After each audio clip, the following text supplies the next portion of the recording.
So we were told back in June 2021 that it was a 1 in 100 year storm, but we've had 3 major storms since then. And one of the storms, as you know, back in February took down the transmission lines. Things have got worse storm-wise in the hills. And I have noticed over the years that the winds up here have gotten worse. Comms go out, we lose the ability to call 000. We lose the ability to call our friends and family to tell them what's going on.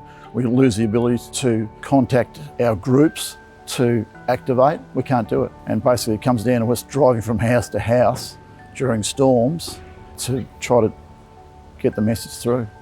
Well, I think what distinguishes the towns in the hills is that most of them rely on one single road which runs through the town, carries most of the traffic.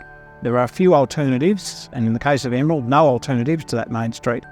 And just about everything that's in the public sector or the private sector that we need, whether it's food or banks or whether it's SES or CFA, schools, whatever, they're all accessed from that main street. If the main street is clogged, if there's a tree fallen over the main street, the town ceases to function. So people can't get access to food, they can't get access to fuel for their cars. Even police don't know where to go because they can't get out of the police station. The volunteers can't get to the SES to do their volunteer work.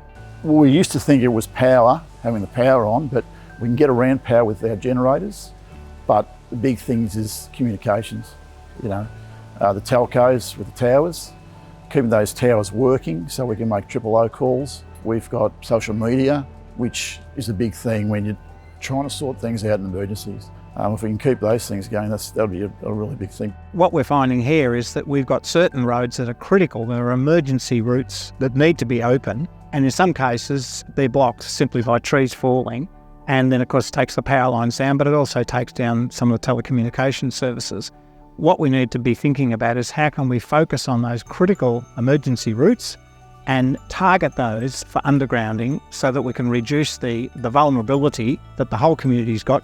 The community are very resilient. The community just need that little bit of help and they need that little bit of guidance. Once you give them that, the community help themselves. They really are very good at it.